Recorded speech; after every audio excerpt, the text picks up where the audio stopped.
Login ಆಗಿದ್ದೀನಿ ನೋಡು, ಬರ್ತಾ ಇದೆಯಾ? ಓಕೆ, ನೋಡು.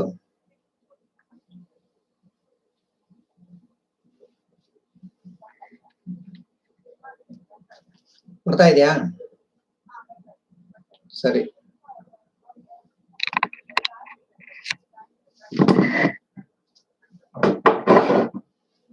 ನೋಡಿ ಈಗ ಓಕೆನಾ?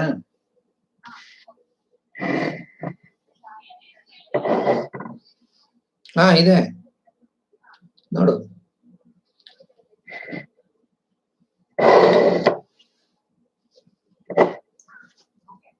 ಇವಾಗ ಓಕೆನಾ? ಓಕೆನಾ? ಓಕೆ, ಸ್ಟಾರ್ಟ್ ಮಾಡ್ತೀನಿ ನಾನೀಗ. ಇಲ್ಲೇನ ನನಗೆ 36 ಜನ ನೋಡಿಸ್ತಾ ಇದ್ದಾರೆ. ಅದೇನು ಆವಾಗಲೇ ಬೆಳಗ್ಗೆ 100 ಇತ್ತಲ್ಲ ಇಂಟ್ರೊಡಕ್ಷನ್ ಅಲ್ಲಿ. ಇವ್ರು ಲಾಗಿನ್ ಆಗ್ಬೇಕು ಬೇರೆ ಲಿಂಕ್ಗೆ. ಓಕೆ ಓಕೆ ಓಕೆ, ಒಂದ್ 5 ನಿಮಿಷ ಕಾಯಿ, ನೋಡ್ತೀನಿ ಇಲ್ಲಿ ಒಂದು ಜನ ಎಷ್ಟು ಬರ್ತಾರೆ ನೋಡ್ಕೊಂಡು ಸ್ಟಾರ್ಟ್. ಇಲ್ಲಾಂದ್ರೆ ನೀನು ನೋಡು, ಒಂದು ಮೆಸೇಜ್ ಹಾಕೊಂಡು ಸ್ಟಾರ್ಟ್ ಮಾಡ್ತೀನಿ ಅಷ್ಟೇ.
60 ಜನ ಇದ್ದಾರೆ. ಇನ್ನ ಇದೆ ಒಂದ್ 2 ನಿಮಿಷ ನೋಡೋಣ, ವೆಯ್ಟ್ ಮಾಡೋಣ, ಬೇಕಾದ್ರೆ ಇನ್ನೂ ಒಂದು 5 ನಿಮಿಷ ನೋಡೋಣ.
Good morning to everybody. Sri Gurubhyo Namah Hari Om. Today, I think I am overwhelmed by the response for the program, a topic on salary tax treatment by the Don Bosco Institute of Management. First of all, I express my thanks to Dr. Hala Naik, Director, and Professor Shankar Narayan Rao, the Principal of the Institute, and more especially my favorite student, Sushmita, the Assistant Professor now, and Vinayaka, and Shiva, who has very nicely introduced me to you all. I will be talking to you on the tax treatment of salary. Of course, it is a very, very important. Under the Income Tax Act 1961, out of the 5 heads of income, the first head, which is under section 15, the income under the head salary. Before going into the talking on salary provisions so far as the tax treatment is concerned, let me tell you, in the country, the tax revenue to the government of India from the taxable, that is the salaried employees, is not much, but if you analyze that last, I think about 6 months back, the Prime Minister of India was talking to the press and all those things. roughly India has 130 crores. Only 1.5 to 2% of the people are paying taxes. Is it okay for a developing or a developed country like India? So there is a lot of scope to increase the tax base so that the tax revenue to the government of India will be increased. Whenever there is a increase in the tax base, it results in increased revenue to the government of India. You know, last year, about 5.53 crores income tax returns filed by the individuals. Out of that, around 5.5 crores. Out of that also, around 4 crores employees who have filed income tax returns who are earning less than 5 lakhs, and the tax payment by those people is very, very narrow. And of course, another 1%, 1 crore people have filed income tax returns above 5 lakhs income and up to 10 lakhs. You know, above 10 lakhs, the income tax people in the salaried class is only around 40 lakhs, for your information. So this is the background under which they're very important to increase the tax base in respect of the salaried class. But of course, this is what is going to be happen depending upon the development, economic development of the country, the tax revenue to the government. Direct tax, you know, a tax payable by the taxpayer directly to the government. That is why we call it as a direct tax. So when it comes to payment of tax to the government, the psychology of the human being works like that. Are we required to pay so much like that? So there will be a provision or question comes how to reduce the tax liability. Sometimes if it is not possible, then the mind of a human being will move to how to avoid the taxes. If at all there is one class of a taxpayer in the country or anywhere in the world who cannot escape from the tax liability from the clutches of the income tax department is the salaried class employees. So very, very important. I want to tell you that the tax avoidance or tax evasion from the salaried class people is very, very minimal. It is not possible at all, because the responsibility of collecting the tax from the employee's salary lies on the employer. He has to collect the tax when he makes the payment towards the salaries and remit it to the government. Here, more responsibility is on the employer, not on the employee. So under the circumstances, question of avoiding or evading a tax does not arise. But of course, the Income Tax Act 1961 provides for a lot of provisions to save the tax or reduce the tax liability. Only thing, the employees are required to go through that, are aware of the provisions, how to reduce the tax liability, making use of all the provisions available in the law. So this is known as the tax planning. Everybody has to plan for reducing the tax liability, simultaneously contributing for the national revenue with a view of development of economy.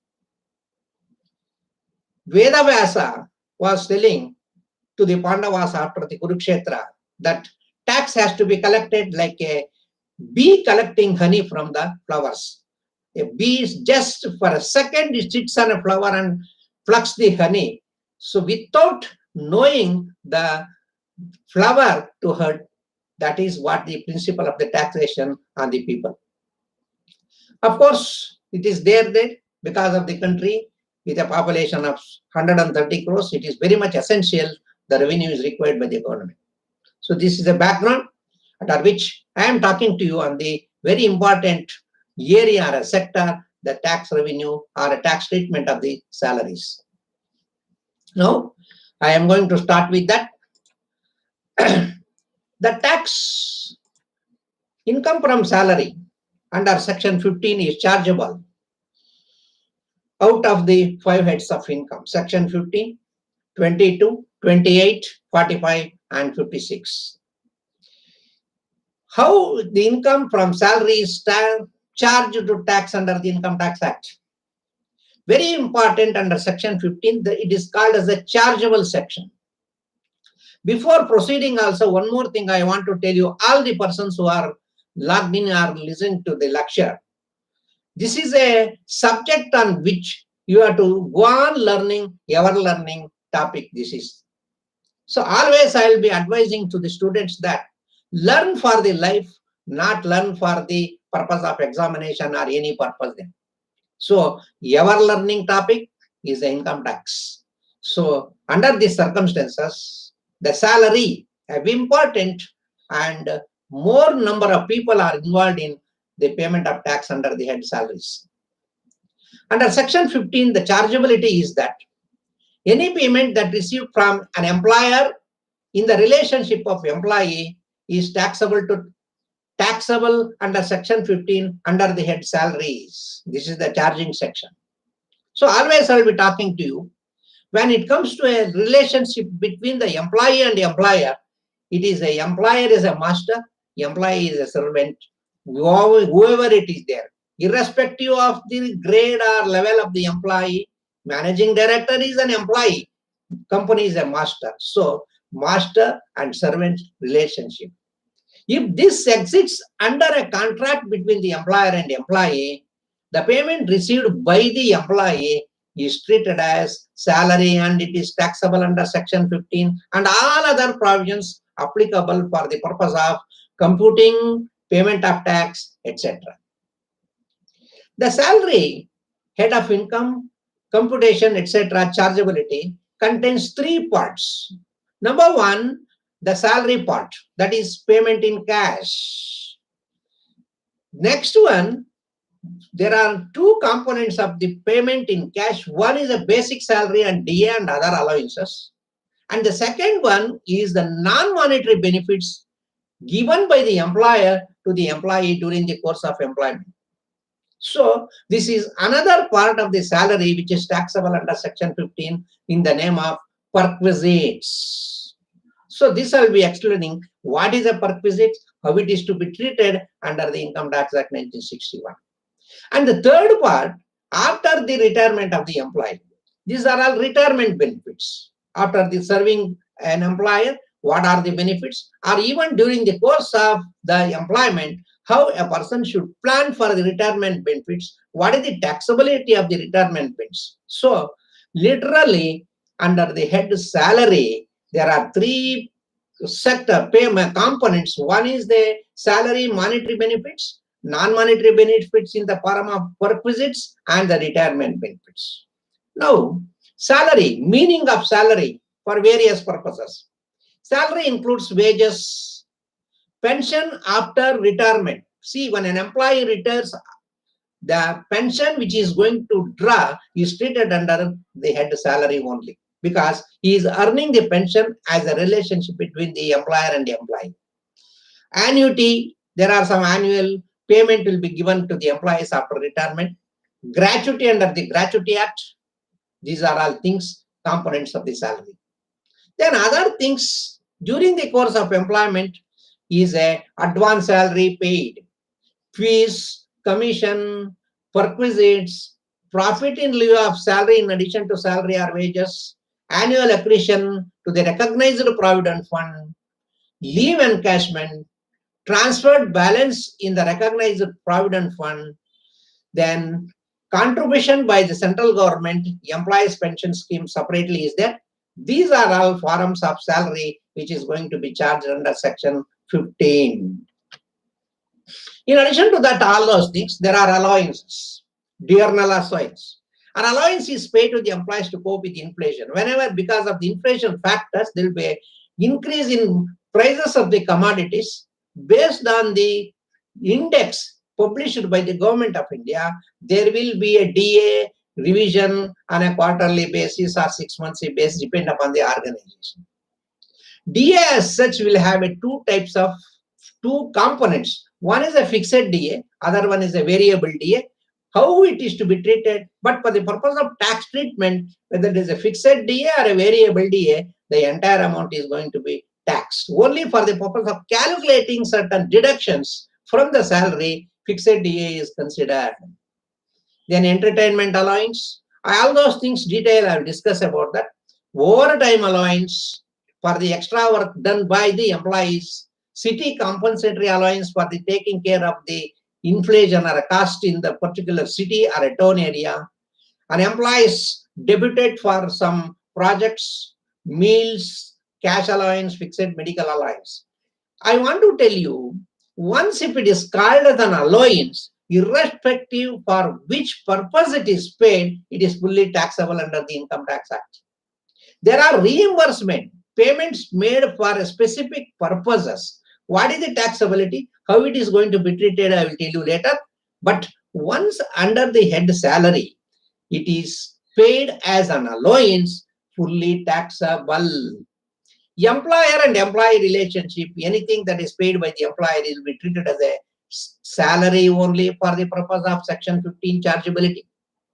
One example I will give you. A lecturer in an institution, college, gets a salary. He is employed by the college or institution authorities. In addition to that, the employee also gets extra money for the purpose of valuation of the examination papers, etc. All these things are treated as a extra allowance, will be treated as a salary.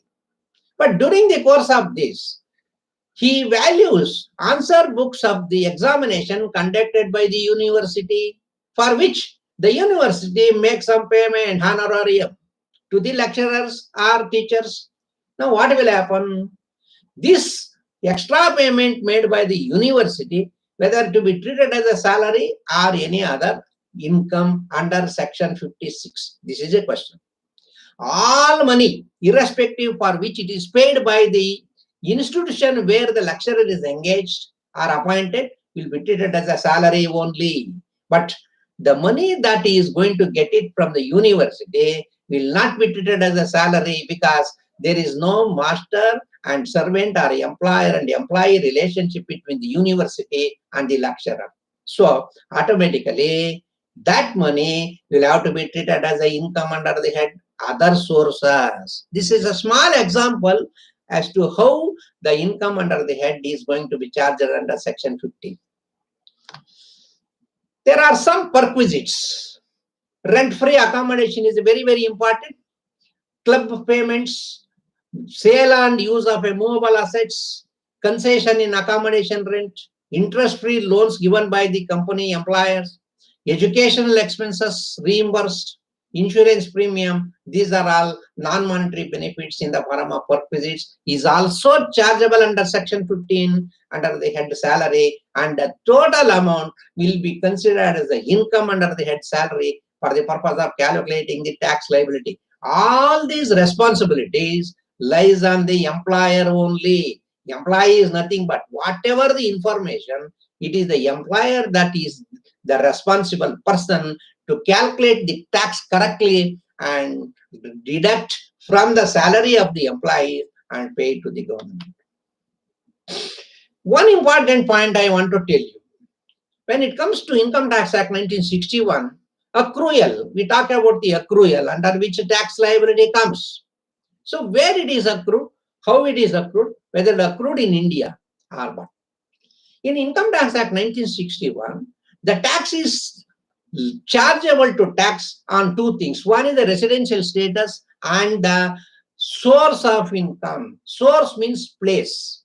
So here, depending upon the circumstances under Section 6, residential status or a accrual of income under Section 9, the tax income will be charged to tax. In respect of the salary, where the person is employed, if it is in India, irrespective of where the salary is going to be received, whether it is getting in India or outside India, it is chargeable to tax under Section 9. For example, where the services are rendered, if the services are rendered in India, the income accrue and arise in India, and it is taxable under the Income Tax Act 1961, wherever it is received. Example, pension. After retirement, if the pension is received outside India, for having served the company in India or having served the employer in India, irrespective of where he receives, it will be taxed to income tax under section 15 under the head salary. For example, salary paid by the government of India, Indian national working outside in various countries, people are working, employees of the government of India.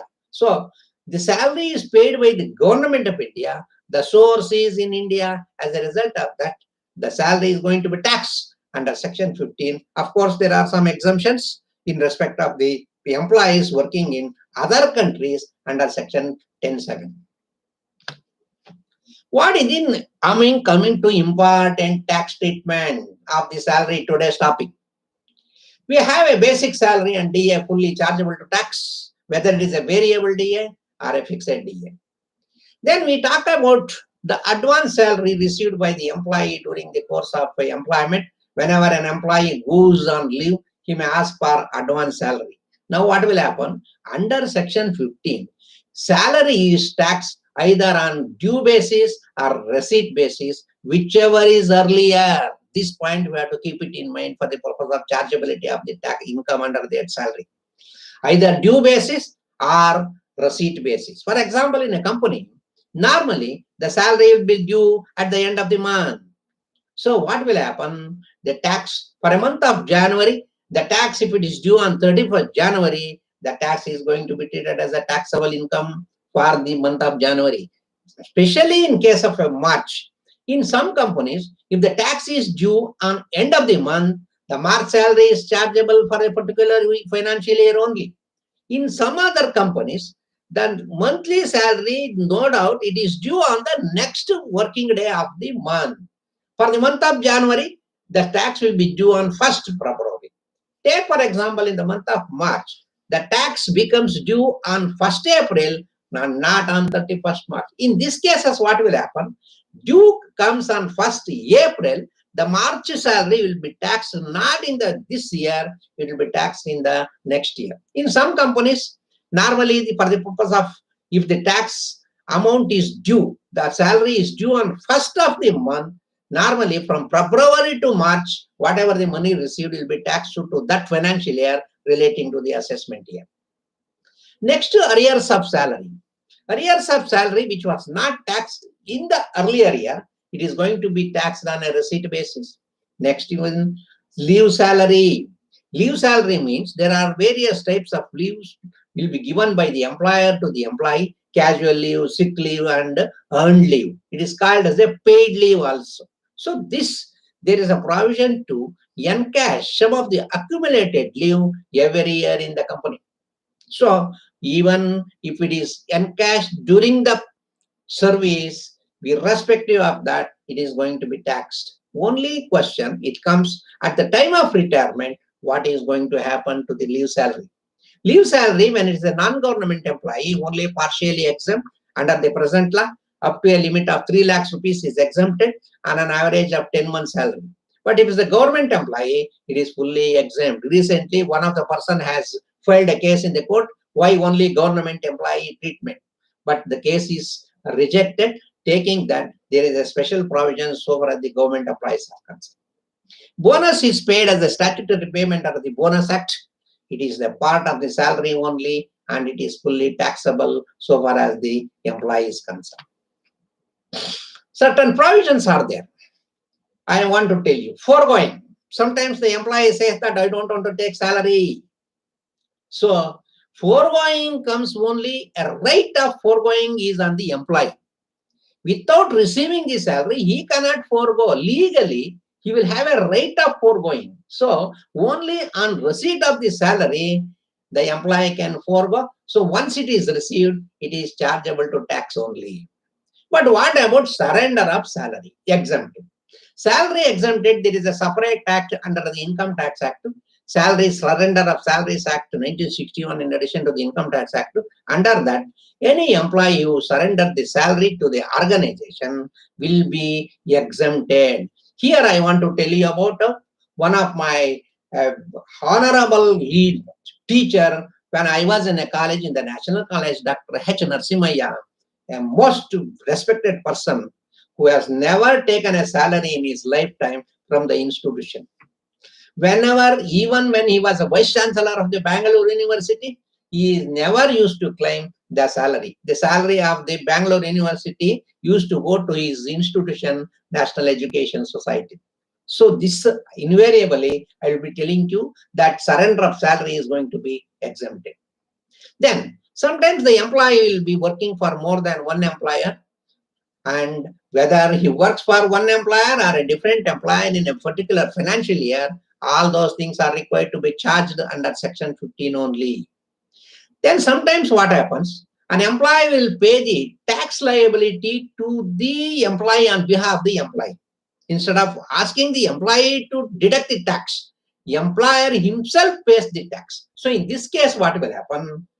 Whatever the tax paid by the employer is also considered as an additional income in the hands of the employee. For example, 1 lakh rupees is the salary on which 10,000 rupees tax is paid by the employer. In the hands of the employee, the income is 1 lakh plus 10,000 rupees is going to be charged, and tax has to be calculated on a reverse batch. So this is what exactly is so far as the tax-free salary is concerned. Then other allowances, very important allowance for the purpose of tax planning is the house rent allowance.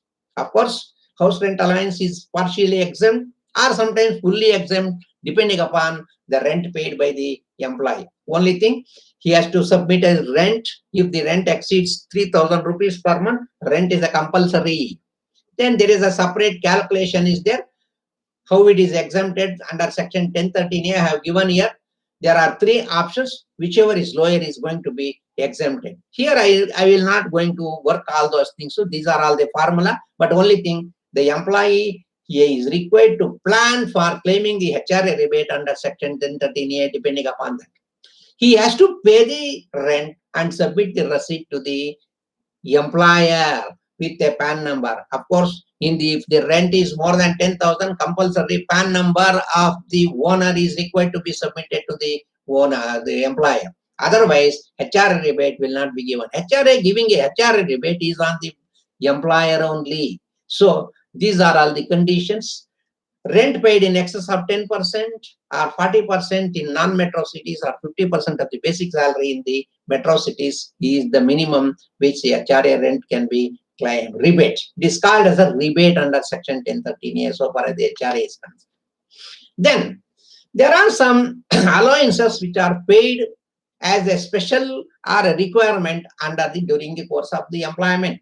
Traveling allowance, conveyance allowance, daily allowance, helper allowance. These are all going to be exempted to the expenditure, to the extent of expenditure incurred, because these expenditure are given for a specific purpose only. If the employer is required to spend for that, if he spends and submits the necessary bills, all those things are going to be exempted. There are some minimum exemptions also for various exemptions. Okay. Allowances for specific purposes. It is normally we have armed forces. Armed forces will get different types of allowances for the purpose of posting them in different areas, hill station or Himalayas, hill station, border, island, like that they will be posted. There are a lot of varies from 3,000 to 10,000 rupees. These allowances are exempted to the armed forces. So hill allowance, border, tribal area, remote place, these are all things that is going to be exempted. I have given. For example, children's education allowance. Allowance is exempted, but there is an exemption of rupees 100 per month for 2 children.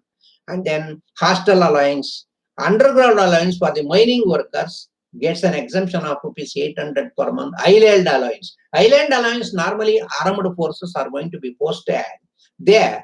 3,250 rupees per month they will be given as an island allowance, which is completely exempt in the hands of armed forces. Next to retirement benefits, gratuity. There is a Gratuity Act 1972. It is partially exempt, but now under the present law, up to 20 lakhs of the gratuity received is exempted. But of course, there is a separate calculation for that. There is a gratuity covered, gratuity not covered. Depending upon that, we have to calculate. Normally, for the purpose of calculating the gratuity, we take the last month's salary under the Gratuity Act, divide it by number of days, 26 days, and for the purpose of claiming the exemption. Because under the Gratuity Act, month is considered as 26 days only. If it is not covered under the Payment of Gratuity Act, normally we take the month as 30 days only. This depends upon the calculation and whether the employee is covered by the Gratuity Act or not. Next is pension. This is after retirement. Received by the employee after retirement is treated as a salary only. Pension has two types pension. One is a commuted pension and uncommuted pension. Uncommuted pension received monthly, which is taxable as a salary. Commuted pension, there is some exemption, 1/3 or 1/5 depending upon the gratuity amount received by the employee. These are all calculations we have to do that. This is a very, very easy only, not so much difficulty. Then other things on a separation of the employee due to retrenchment, an employee is going to be removed. There is an exemption up to rupees 5 lakhs. Voluntary retirement exempted up to rupees 5 lakhs. Then there are, instead of salary, profits in lieu of salary, it is fully taxable. Compensation for the loss of employment, termination. Whenever an employee is terminated, you will be given a salary. It is nothing but a profit in lieu of salary only. Then unrecognized provident. Unrecognized provident which is not approved by the Commissioner of Income Tax and Provident Commissioner of Provident Fund. It is approved by the Commissioner of Provident Fund, but not approved by the Commissioner of Income Tax. Then reimbursement of certain expenses. Entertainment allowance, government employee fully exempt up to 5,000 rupees only, and non-government employee question of exempt does not arise at all. So it is fully taxable. Transport allowance is given for commuting between the residence and house, that is the office work. There is exemption up to 800 rupees month is available, 1,600 for the blind and orthopedically handicapped employees. Transport employees to the transport company is exempted up to 70% of the allowance, because in a airlines company, for example, the people who are working on board, they will get lot of huge amount of transport allowance because they are required to keep up the timings, etc. So as a result of that, 70% of the allowances is going to be exempted for the transport employees. Next, I will come to perquisites. What is the perquisites? How it is going to be treated? It is a very, very confusing section 17 of the Income Tax Rules, Income Tax Act, etc. is there, and there are different types of perquisites given to the employee during the course. Normally, the definition of the perquisites is that non-monetary benefits under the obligation of the employee is met by the employer. So one such very important is the perquisites accommodation. Furnished accommodation, unfurnished accommodation. Unfurnished accommodation plus the value of furniture, if you add it, you will get the furnished accommodation. There will be a rule also depending upon where the employee is working, depending upon the place or a town where the employee is working, depending upon that, value of the perquisites in case of a furnished accommodation is determined at this rate, because 15% of the salary will be considered as a value of the accommodation where the population of that town is more than 25 lakhs. If the population is more than 10 lakhs, 10%, and if the population is less than 10 lakhs, 7.5% of the total salary. Here, the definition of the salary includes all basic DA allowances. Any allowances that is received will be considered for the purpose of calculating this percentage of valuation for the purpose of accommodation.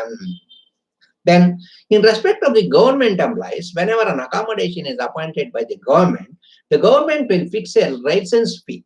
So, the value of the license fee will be considered for the purpose of the furnished accommodation or unfurnished accommodation in the hands of the government employee. Then, valuation. Motor car is provided to the employee commuting between the office and the residence. Whenever he uses for office work, question of the taxability does not arise. But if uses both for office as well as for the personal work, he may not be able to keep a separate account, etc. So normally the car is going to be divided into two cars, small and big. Engine capacity is 1600 cc is the limit. Above 1600 cc is a big car, below 1600 cc is the small car. 2400 per month will be the value of the perquisites for the purpose of using the motor car by the employee if he uses both for office work as well as the personal work simultaneously, and he does not keep any separate accounts for this. So here one example I want to give you. If a car is used exclusively for commuting between the office and the residence, it will be exempted if it does not use the car for personal use. So these are all things.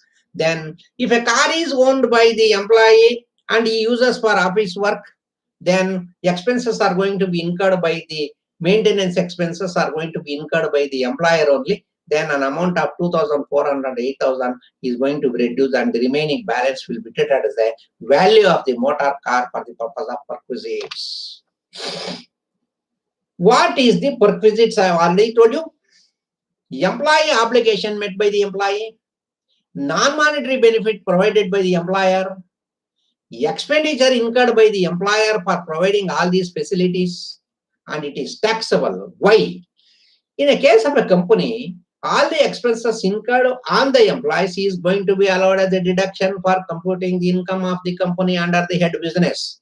So what will happen? All these expenses incurred by the company employer is going to be deducted. The business income of the employer is going to be reduced. So automatically the tax liability will be get reduced also. So what will happen? Because the benefit is taken by the employee, so all these things are treated as a perquisites. Instead of giving a money in the form of salary, the employer gives the benefits. So as a result of that, it is going to be treated as a part of the salary and tax has to be paid. In various companies where I am auditing and all those things, managing director gets a salary per month is only 5 lakhs rupees. But 5 lakhs means around 60 lakhs rupees is only the salary. But the total salary, including all the benefits, etc., all those things, so comes to more than 2.5 crores per month. So the remaining all are perquisites only, I will tell you. So under the circumstances, all those expenditures which is going to be allowed as a deduction under section 28 in computing the business income does not tax at all. So automatically it will be treated as a perquisite in the hands of the employees and part of the salary on which tax will have to be calculated by the employer. There is an exemption provided for the accommodation. If a project or any construction work is located in a remote area, the question of valuing the accommodation does not arise.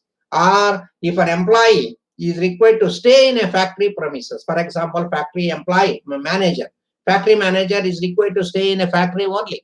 When he given a premises, it is going to be exempted.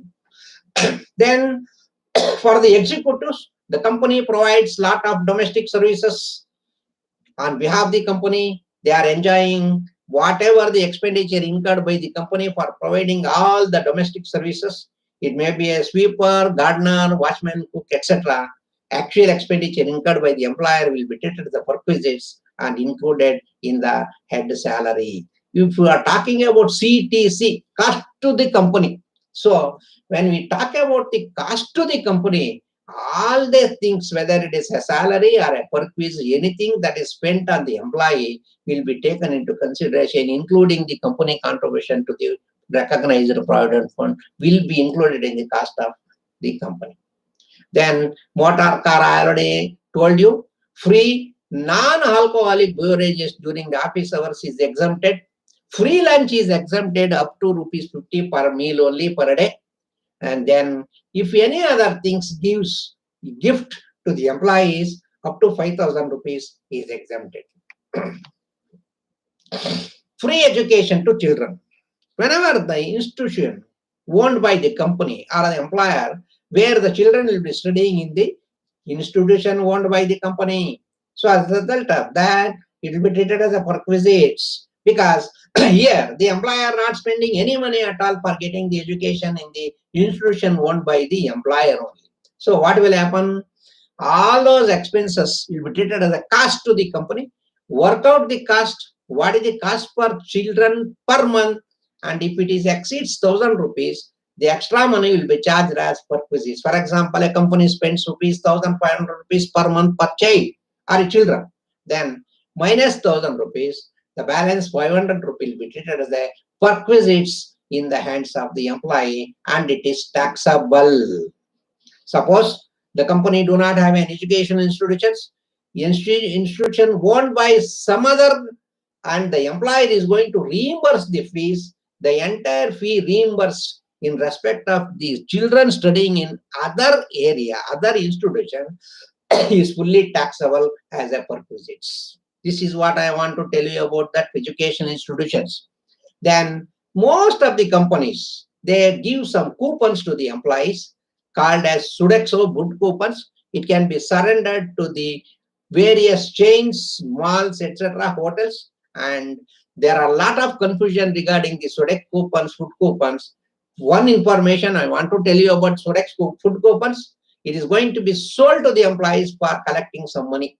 Small money is going to be collected, and for example, if an employee gets a Sodex coupon for 500, for which he pays rupees 50 rupees, the perquisite value will be 500 minus 50 will be the value of the perquisites for the Sodex food coupons. This is a lot of confusion, so don't think that the Sodex food coupons are exempted. It is fully taxable. Only thing, the amount paid by the employee will be deducted. Club membership will be given by the corporate, the companies, for the purpose of official work. When a club membership is taken in the name of the employee, if the club is used for the company's work, question of perquisite does not arise. But an employee's name will be there in the club. He uses his personal work, and the amount is paid by the company to the club will be treated as a perquisites in the hands of employees only and taxable.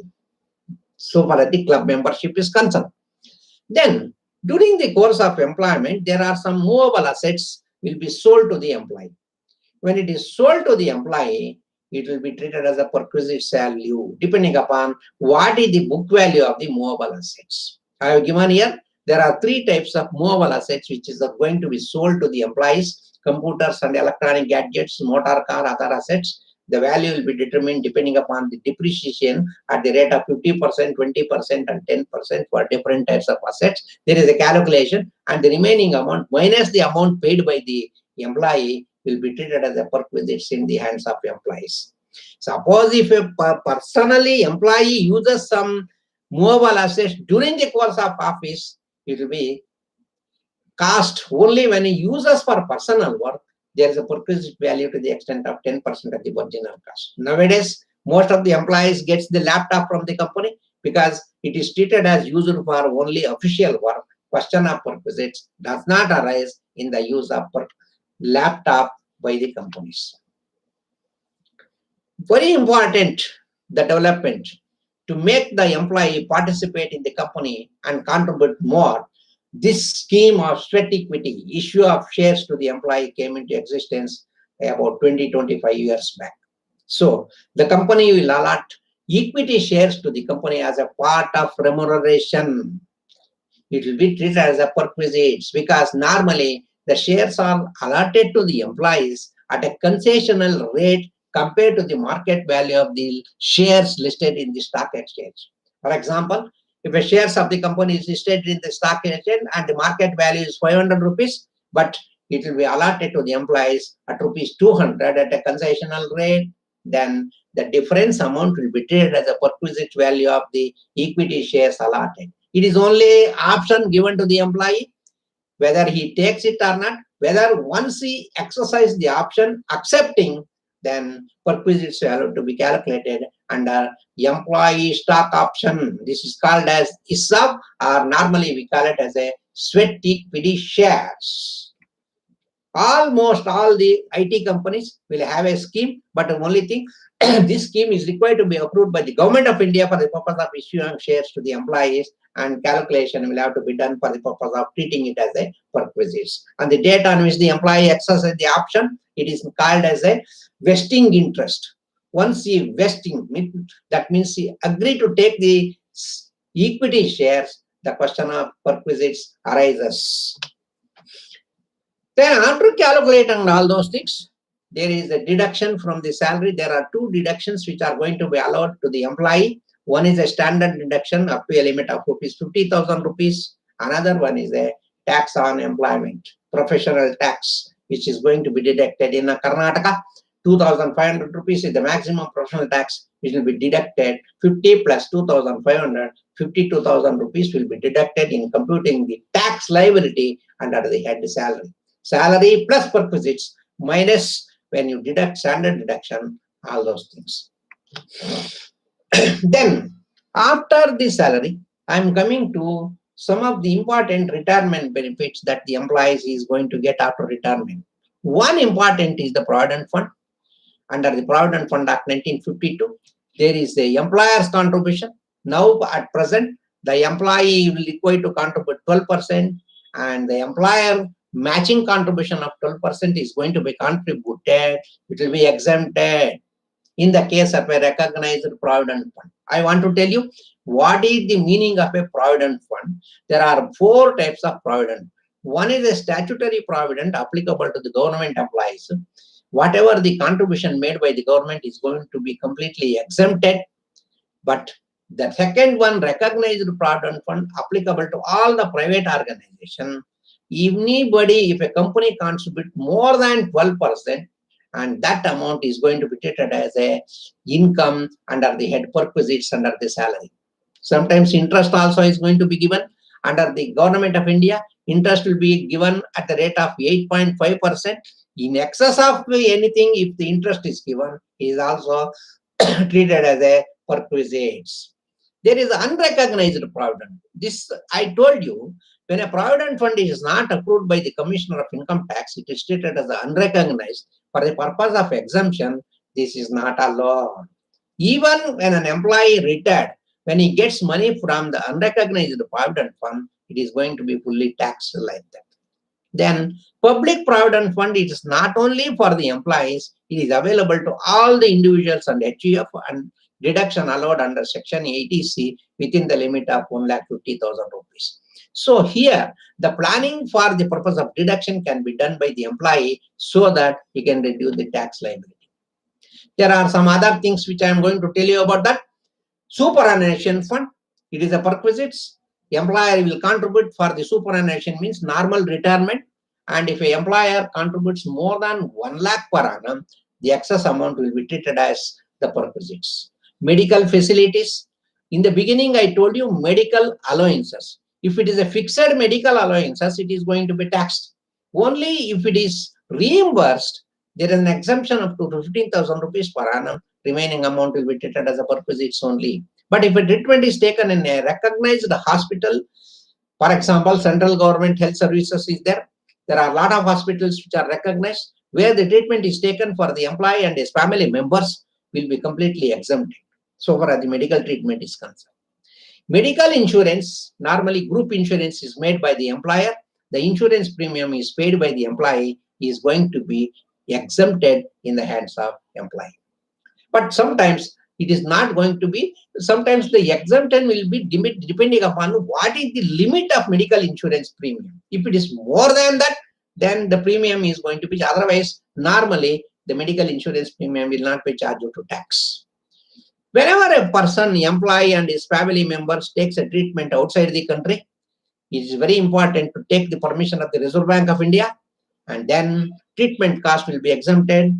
And then traveling to foreign country, one attender plus patient, it is completely exempted. Not only traveling, the stay also outside India is going to be exempted depending upon the RBI permission. Leave travel concession is available to all the employees. There are two types of a block of 4 years. Employees and family members can travel to any part of the country. And then there is the limit also. Economy airfare or a shorted cruise permission is given, and there is a separate provisions for getting the exemption here. Then one more thing is there, if the person cannot use the leave travel concession, he can surrender and take money. It is nothing but an encashment. If it takes encashment, it is fully taxable, but otherwise the leave travel concession enjoyed by the employees is exempted because he has to submit the expenditure for having incurred. So this is about the leave travel concession.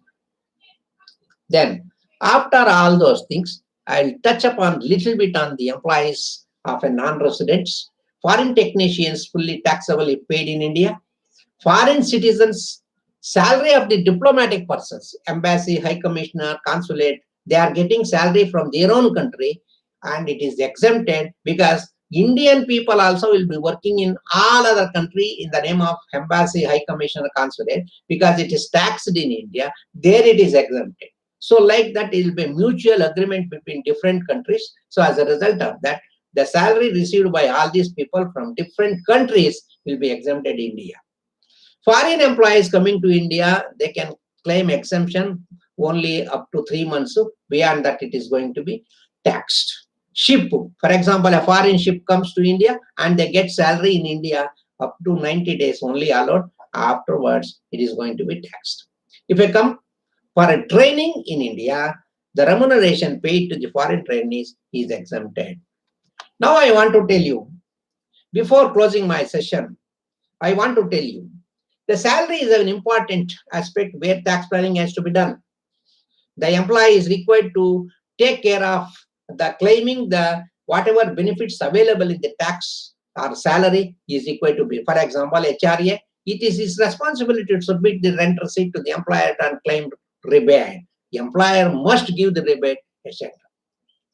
Coming on to the tax liability is concerned, all the employees within the age of 60 years only, and they get a deduction of 2,50,000 rupees. Under the present law, government has relaxed up to a salary. If the salary after all the deductions, including section 80C deductions, to the limit of 1,50,000 rupees, that means 6,50,000 if the salary is there, minus 1,50,000 planned for investment in section 80C, the salary comes to less than 5 lakhs. And less than 5 lakhs, the tax will be calculated at 5% from 2.5 lakhs to 5 lakhs. The entire tax will be available rebate under section 87A. That means presently, whoever salary is less than 5 lakhs, after claiming the deductions, the entire tax will be available as a rebate. Nobody will pay tax up to a limit of 6.5 lakhs, including the deduction under section 80C available. So here, the employee is required to plan for investment and make use of the opportunity of the deduction of rupees 1,50,000 under section 80C. In addition to that, there is a deduction under section 80D, medical insurance up to 50,000 rupees, parents, all those things are available. So definitely there is a lot of provision to save the tax. As I already told you, up to a limit of 10 lakhs, the tax revenue is not much to the government of India is concerned. And one more thing I want to tell you before closing that, from the assessment year 21-22, this year, relating to the financial year 2021, the government has introduced 2 types of new tax rates for the individuals. That is, for example, 2.5 lakhs to 5 lakhs, 5%, 10%, 15%, 20%, 25%, up to a limit of 15 lakhs is there. So what will happen? When a person opts for this 5% slab, each 2.5 lakhs 5% slab, deductions are not allowed. And employee is having a free to exercise the option to go for the existing scheme of claiming the deduction under section 80C of the Income Tax Act 1961 and 80D. If a person, an employee, opts for this 5%, 10%, 15%, 20, 25% up to a limit of 15 lakhs, the tax liability is required to be calculated. There are options available here.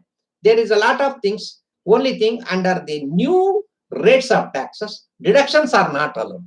So before giving an exception, whatever you have to accept it, and the employer, you can change it every year. Once you give a acceptance for financial year, next year you can change it also. There is no problem at all.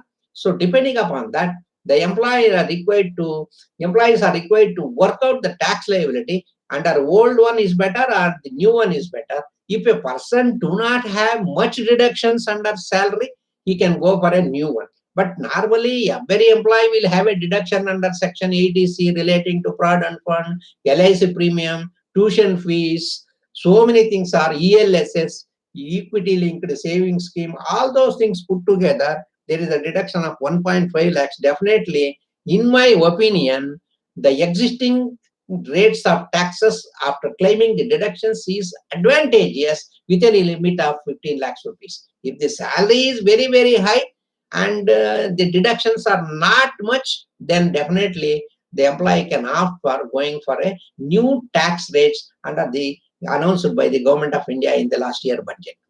So these are all things in a brief, and it is only overview of the tax treatment of the salaries.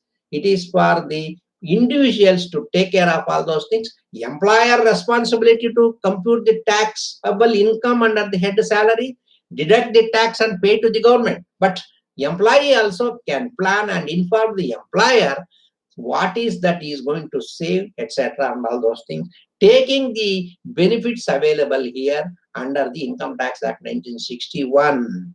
So salary is one of the important head of income, as already Professor Shankar Narayan Rao was telling in the beginning of the introduction. So this is about the salary treatment, and various treatments are there, and it can work out number of cases also. But only thing, once you understand the provisions, then apply that provisions each and every time. It will not be so difficult, and it will be easy only. And anybody, you can take the advantage and work out and take the advantage of learning. And once you learn all those things, those who are studying in the degree area, BBM, etc., and all those things, the tax law will help you to make your career also in the future also.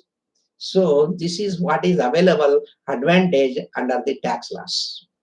So with this, I would like to end up my session. After that, if there is any query and all those things, I think I'll ask the institution to take the query and reply it also. If anybody wants to ask question, I will be able to reply it immediately. Now over to Sushmita for taking over the session. Thank you very much. Before closing, I express my thanks to the Don Bosco Institute of Management and Management Studies for having given me this opportunity of sharing my knowledge for the benefit of the students. Once again, thank you very much. Thank you all.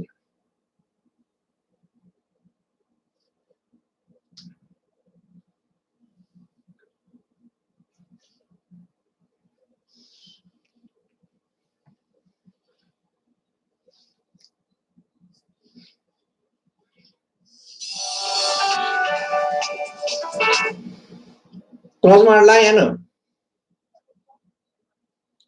ಇವಾಗ ನಾನು ಬರ್ಲಾ ವಾಪಸ್ಸು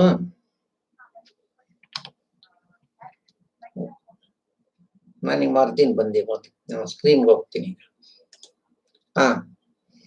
questions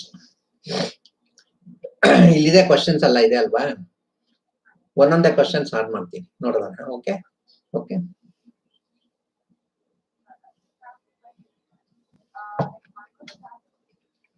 hello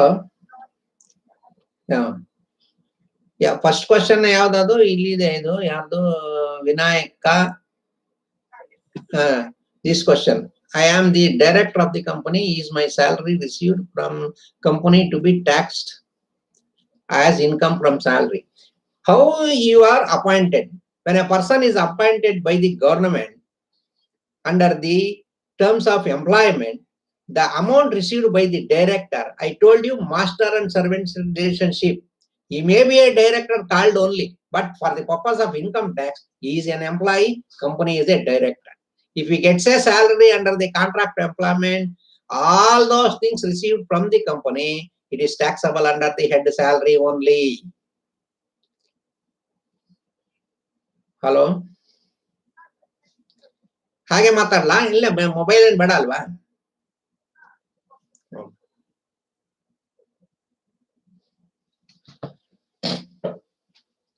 but only thing, if a director is appointed other than the employee, if anybody director, board of director gets some honorarium or remuneration from the company, it is not going to be treated as a salary. It is treated as a professional fees, and the company is required to pay GST on that. There is no question of income tax on that. But if a director is an employee of the company, definitely it is coming under the head section 15 salary. Okay. Next, sometimes having NRI account and deposit money in that 10 lakhs. That amount information is already by their parents' country. So for tax, it is taxable in that country only where we having account. Whenever a NRI earns income in the foreign country, non-resident Indian, the income is going to be taxed in a foreign country, because under the income tax rules or income tax provisions of the foreign country, it is taxed on a residential basis or a source basis. If an NRI earns income under the head salary, the source of income becomes foreign country. As a result of that, it is going to be taxed. Any money transferred to NRI, even if it is used by the parents and all those things, it will not be taxed again. Only thing, the NRI, if he wants to file the income tax, if he has got some other income, he is required to file the income tax and claim rebate under double taxation relief agreement is there, section 1991 is there. So he has to claim whatever the tax paid in the foreign country will be claimed, and if at all if there is an income in India, he has to pay the tax in India. That is about the NRI account. But whatever the money that is going to transfer to NR account in India will not be taxed, because it is already taxed under the Income Tax Act. Only once the income is taxed, again and again it will not be taxed. Then Sushmita Darshan, for sole proprietor and partners, gets very, very important question. In a case of a partnership, the partners gets commission and remuneration. I want to tell you, it is not going to be charged under their salary. And because firm is registered under the Partnership Act 1932, anything that the partners getting, not in the capacity of the employee, because partners are not employees, they are only management and a part of the firm. Whatever the commission, interest on capital, etc., which they are going to get, will not be treated as an income. It is going to be an income under the business or profession and taxable. That is about that clarification. Then Munawar Alam, salary paid to the employee in their account and the interest he earned on his savings account, it is taxable, sir, kindly, because there is a section 80 TTA remit is there. If up to 10,000 rupees interest earned on the SBI account is exempted, he can claim it while filing the income tax returns. It is not going to be available to the employer only at the time of filing the income tax returns. If the interest is less than 10,000, or if it is more up to 10,000 rupees, deduction is available under section 80 TTA with regard to interest on savings bank account. Then what if the person is earning outside India? Then also the person has to file it. Only thing, if he is earning only income outside India, and depending upon the residential status, if he is a non-resident, section 6 talked about the resident and non-resident, not ordinary resident. Suppose if he is a non-resident and getting a income from outside India, and if we do not have any income which is taxable in India, question of income tax filing does not arise at all. But if he has some income, he can file income tax return, and whatever the income tax paid for the foreign salary, claim it under section 1991 rebate. That is relief, double taxation relief. Next is, can I compute my tax at lesser amount? It is not at all allowed. Very, very important question here, Sushmita. The tax is going to be deducted by the employer, which will be indicated in form number 16 issued by the employer, and the amount is going to be indicated in 26 AS, which is filed by the employer on a quarterly basis. So what will happen?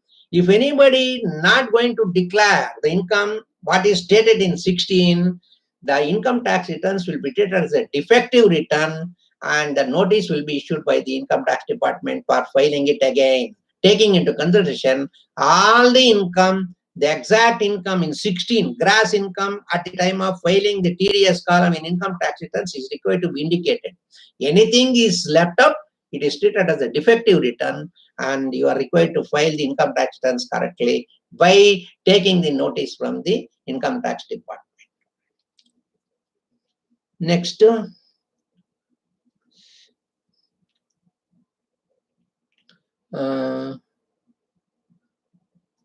Saurav Suman. Can an individual be taxed under 2 heads of income at a time? Okay, no problem at all. There is a 5 heads of income. Anybody, he can work for a part-time and do a business. Only thing, one point I want to tell you, Mr. Saurav Suman, if you are an employee, full-time employee of a company, you are not supposed to do any other activity because it is barred. Because you have entered into an agreement, a contract with the employer not to do any other work. So as a result of that, question of doing other profession does not arise. But there is a provision. Part-time employees working in a company, and they can take permission of the employer to do other activities, and they can do a business also. So what will happen? At that time, the salary is going to be filed under section 15 only if a permission of the employer is getting, and if you earns a business income, you cannot file the income tax returns in ITR 1 because ITR 1 is exclusively for the salaried employee. Only thing you have to file ITR 3, ITR 4, but only thing, it needs definitely the permission of the employer to do the business activity. Otherwise, the employee, if he does any other activity, he will be not complying with the contractual obligations of the employer. Okay. But if any other property, capital gain or a property income, if he has got a rent and all those things, he has to declare it at the time of filing the income tax returns. Okay. But business and all those things, if we want to do that, it requires permission from the employer.